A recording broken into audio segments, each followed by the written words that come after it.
Hi പ്രിയമുള്ള സുഹൃത്തുക്കളെ, വഖഫ് ഭേദഗതി ബില്ല് ശൈത്യകാല സമ്മേളനത്തിൽ അവതരിപ്പിക്കാനുള്ള നീക്കത്തിനെതിരെ JPCയിൽ പ്രതിഷേധമുയർത്തിയ കോൺഗ്രസ് BJPയുടെ തന്ത്രപരമായ നീക്കത്തിൽ ഞെട്ടിത്തരിച്ചു. ബില്ലിൽ റിപ്പോർട്ട് നൽകാൻ JPCക്ക് സാവകാശം അനുവദിക്കണമെന്ന പ്രമേയവുമായി BJP MP നിഷികാന്ത് ദുബൈ രംഗത്തു വന്നതാണ് കോൺഗ്രസിനെ വീട്ടിലാക്കിയത്. മുസ്ലിം പ്രീണനം ലക്ഷ്യമിട്ട് വഖഫ് ഭേദഗതി ബില്ലിനെതിരെ കടുത്ത എതിർപ്പുയർത്തുകയായിരുന്നു തുടക്കം മുതൽ തന്നെ കോൺഗ്രസ് ചെയ്തത്. ബില്ല് കൊണ്ടുവരാൻ ശ്രമിച്ചപ്പോൾ സംയുക്ത പാർലമെന്ററി സമിതിയുടെ പരിശോധനയ്ക്ക് സമർപ്പിക്കണമെന്ന ആവശ്യം കോൺഗ്രസ് ഉന്നയിച്ചു. ആ ആവശ്യം കോൺഗ്രസ് അംഗീകരിക്കുകയായിരുന്നു. മാസങ്ങളോളം ഒട്ടേറെ സിറ്റിംഗുകൾ നടത്തി ചർച്ച നടത്തിയിട്ടൊന്നും ഇക്കാര്യത്തിൽ വ്യക്തമായ നിലപാടെടുക്കാൻ കോൺഗ്രസിന് കഴിഞ്ഞിട്ടില്ല. കഴിഞ്ഞ ദിവസം ചേർന്ന അവസാന സിറ്റിംഗിലും ബില്ലിനെ കുറിച്ച് പഠിക്കാൻ കൂടുതൽ സമയം വേണമെന്ന നിലപാടാണ് കോൺഗ്രസ് കൈക്കൊണ്ടത്. എന്നാൽ ശൈത്യകാല സമ്മേളനത്തിൽ തന്നെ ബില്ല് അവതരിപ്പിക്കുമെന്ന് JPC അധ്യക്ഷൻ സൂചന നൽകി. ഇതോടെ പഠിക്കാൻ കൂടുതൽ സമയം വേണം എന്ന നിലപാടുമായി കോൺഗ്രസ് വീണ്ടും രംഗത്തിറങ്ങി.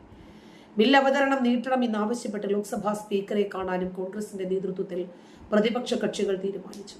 ഇതിനിടയിലാണ് തന്ത്രപരമായ നീക്കവുമായി BJP MP രംഗത്ത് വന്നത്. ബില്ല് അവതരണം നീട്ടിവെക്കുന്നതിനുള്ള പ്രമേയവുമായിട്ടായിരുന്നു ഈ അപ്രതീക്ഷിതമായ നീക്കം. ഇതോടെ കോൺഗ്രസ് വെട്ടിലായി. വഖഫ് വിഷയം കൂടുതൽ കാലം സജീവമാക്കി നിലനിർത്താനാണ് ശ്രമിക്കുന്നതെന്നും അതുവഴി BJPക്ക് രാഷ്ട്രീയ നേട്ടമുണ്ടാക്കുമെന്നാണ് ഇപ്പോൾ കോൺഗ്രസിന്റെ ഭയം. വഖഫ് ഈ രാജ്യത്തെ പിടിച്ചെടുക്കാനുള്ള നീക്കമാണ് നടത്തുന്നത് എന്ന് ഏതാണ്ട് ജനങ്ങൾ ഇന്ന് തിരിച്ചറിഞ്ഞിട്ടുണ്ട്. നൂറ്റാണ്ടുകൾ പഴക്കമുള്ള കോളേജിലും അവകാശവാദം ഉന്നയിച്ചിരിക്കുകയാണ് ഇപ്പോൾ വഖഫ് ബോർഡ്. ഉത്തർപ്രദേശിലെ വാരണാസിയിലെ 115 വർഷം പഴക്കമുള്ള കോളേജായ ഉദയ് പ്രതാപ് കോളേജിന്റെ ഉടമസ്ഥാവകാശമാണ് ലക്നൌ വഖഫ് ബോർഡ് ഉന്നയിച്ചിരിക്കുന്നത്. കോളേജിന്റെ സ്വത്ത് സുന്നി ബോർഡുമായി ബന്ധിപ്പിച്ചിട്ടുണ്ട് എന്നാണ് വഖഫ് ബോർഡിന്റെ നോട്ടീസിലുള്ളത്. ട്രസ്റ്റിന് കീഴിലാണ് കോളേജ് പ്രവർത്തിക്കുന്നത് എന്ന് അധികൃതർ വ്യക്തമാക്കിയിട്ടുണ്ട്. 2018 ഡിസംബർ 6-ാം തീയതിയാണ് ഇത് സംബന്ധിച്ച് ആദ്യം നോട്ടീസ് അയച്ചതെന്നും 21-ാം തീയതി മറുപടി നൽകിയെന്നും college principal doctor CK Singh പറഞ്ഞു. എന്നാൽ വർഷങ്ങൾക്ക് ശേഷം ഇതേ ആരോപണം വീണ്ടും ഉന്നയിക്കുകയായിരുന്നു എന്നാണ് കോളേജ് അധികൃതർ ആരോപണം ഉന്നയിക്കുന്നത്. വഖഫ് നോട്ടീസിന് മറുപടി നൽകിയെങ്കിലും പ്രദേശത്തെ രഹസ്യമായി മസ്ജിദിന്റെ നിർമ്മാണം നടക്കുന്നതായി വിദ്യാർത്ഥികൾ ആരോപിക്കുന്നു. തുടർന്ന് കോളേജ് ഭരണസമിതി നിർമ്മാണ സാമഗ്രികൾ നീക്കം ചെയ്തിരുന്നു. ഉന്നത വിദ്യാഭ്യാസ സ്ഥാപനമായതുകൊണ്ട് വഖഫ് ബോർഡ് കോളേജ് ഏറ്റെടുക്കുമെന്ന് സങ്കല്പിക്കുന്നത് അസംബന്ധമാണെന്നും ഡോക്ടർ സിംഗ് കൂട്ടിച്ചേർത്തു.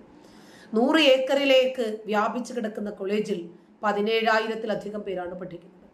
Degree college, inter college, Rajarshi Shishuvihar, Rajarshi public school, Rani Murar girls school എന്നിവയൊക്കെ ഇതിനകത്തുണ്ട്. ഈ വിഷയത്തെ സംബന്ധിച്ച് ശക്തമായ രൂപത്തിൽ പ്രതികരിച്ച് ക്രൈസ്തവ സംഘടനയും ക്രൈസ്തവ പുരോഹിതരും തന്നെയാണ് തുടക്കം മുതൽ ഈ വിഷയത്തിൽ ഒരുമിച്ച് നിന്നിട്ടുള്ളത്. ഗുരുതരമായ വിഷയം ഇതാണ് ജുഡീഷ്യൽ കമ്മീഷൻ ഫോക്കസ് ചെയ്യേണ്ടത്. അല്ലാതെ പിന്നീട് മുഖ്യമന്ത്രി സംസാരത്തിലായി ഇന്നലെ മറ്റോ അദ്ദേഹം പറയുന്നുണ്ടായിരുന്നു, വഖഫ് ഭൂമിയിൽ നിന്ന് ഇവരെ കൂടി ഒഴിപ്പിക്കുകയില്ല, അതിനാണ് സർക്കാർ ശ്രമിക്കുന്നത്. അപ്പോഴും വഖഫ് ഭൂമി ഇവിടെയാണ് വിഷയം. അപ്പോൾ അതുകൊണ്ട് ഈ ടേംസ് ഓഫ് റെഫറൻസിൽ വരേണ്ട പ്രധാനപ്പെട്ട കാര്യങ്ങൾ ഇതൊക്കെയാണെന്നാണ് എനിക്ക് പറയാനുള്ളത്. ഇനിയിപ്പോൾ നമുക്ക് ഇതിനകത്ത് ഒരു സ്റ്റാറ്റ്യൂട്ടറി ഉണ്ടാവേണ്ടിയിരിക്കുന്നു അല്ലേ? അതുകൊണ്ട് മാത്രമേ ഇതിനൊരു രക്ഷയുള്ളൂ എന്ന് കരുതുന്നുണ്ട്. വഖഫ് നിയമത്തിന് അമെൻമെന്റ് ഉണ്ടാവണം, അതാണ് ഒന്നാമത്തെ കാര്യം. കാരണം വഖഫ് നിയമം, ഇപ്പോഴുള്ള വഖഫ് നിയമം ഒത്തിരിയേറെ പഴുതുകൾ ഇട്ട് ഉണ്ടാക്കിയിരിക്കുന്നത്. ആ പഴുതുകൾ ഉപയോഗിക്കാൻ വഖഫ് ബോർഡ് ചെയർമാൻമാർക്കും വഖഫ് ബോർഡ് മെമ്പേഴ്സിനും ഈ കുറേ നാളുകളായിട്ട് ഒത്തിരി ഉത്സാഹമുണ്ട്. അതുകൊണ്ടാണ് 1995 ഉണ്ടായ ആ ആക്ട് ഇത്രയും നാളും വലിയ പ്രശ്നമൊന്നും ഉണ്ടായില്ലല്ലോ. ഈ ഇടക്കാണല്ലോ ഉണ്ടായിട്ടുള്ളത്. എന്തുകൊണ്ട് ഈ പഴുതുകളിട്ട് നിർമ്മിച്ചിട്ടുള്ള ഈ നിയമം റാഡിക്കലൈസ്ഡ് ആയിട്ടുള്ള ആളുകൾ അത് ഉപയോഗിക്കുന്നു. ഇതാണ് അതിന്റെ പ്രശ്നം, അടിസ്ഥാനപരമായ പ്രശ്നം. റാഡിക്കലൈസ്ഡ് ആയിട്ടുള്ള ആളുകൾ പഴുതുകളിട്ട് ഉണ്ടാക്കിയ, പണ്ട് കോൺഗ്രസ് സർക്കാർ ഉണ്ടാക്കിയ ആ നിയമത്തെ ഇപ്പോൾ വളരെ തന്ത്രപൂർവ്വം ഉപയോഗിക്കാൻ ആരംഭിച്ചിരിക്കുന്നു. ഞാനൊരു കാര്യം പറയട്ടെ. ഇപ്പോൾ വംസിയുടെ വഖഫ് അസറ്റ് മാനേജ്മെന്റ് സിസ്റ്റം, അതിൻ്റെ നെറ്റിൽ കണ്ടല്ലോ, ചെല്ലാനം. നമ്മളെല്ലാവരും കണ്ടതല്ലേ? എല്ലാവരും ഈ സൈറ്റിൽ കയറി കണ്ടതാണ്. ചെല്ലാനം എന്ന പേര് അവിടെ കണ്ടു.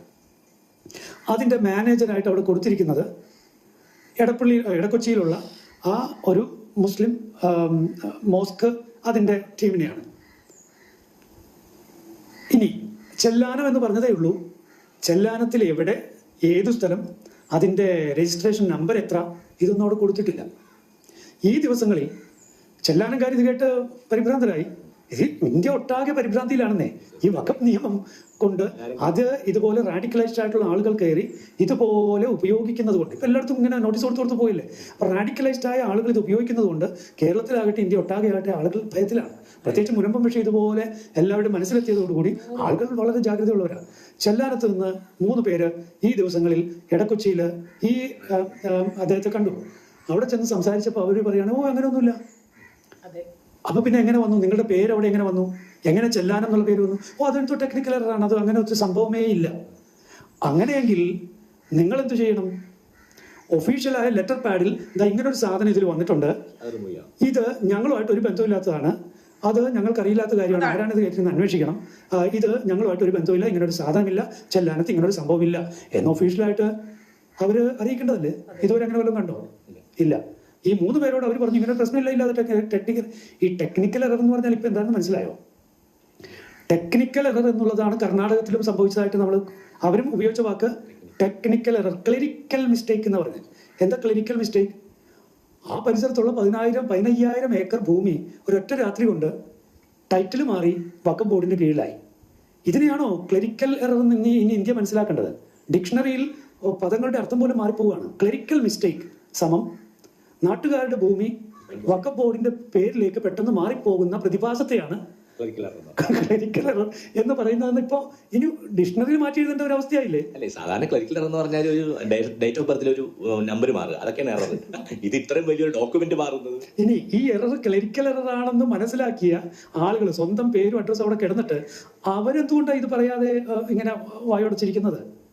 ഞാൻ പറയുന്നത് സത്യത്തിൽ സഹോദരങ്ങള്, മുസ്ലിം സഹോദരങ്ങള്, പ്രത്യേകിച്ച് ഇതുപോലുള്ള പേരുകളിലൊക്കെ വരുന്നവര് അവർ ഈ സമയത്ത് ശക്തമായിട്ട് മുന്നോട്ട് ഇറങ്ങണം. കാരണം എന്താ, ആ സമുദായം മുഴുവൻ ചീത്തപ്പേര് കേൾക്കുകയാണ് ഈ വഖഫ് ബോർഡിന്റെ ഈ കുസൃതികൾ കൊണ്ട്, ഇത്തരത്തിലുള്ള ക്ലറിക്കൽ മിസ്റ്റേക്കുകൾ കൊണ്ട് മൊത്തം മുസ്ലിം സമുദായവും ഒരു കുറ്റപ്പെടുത്തലിന് ആരോപണ വിധേയരായിട്ട് നിൽക്കുന്നു. വല്ല ആവശ്യമുണ്ടോ?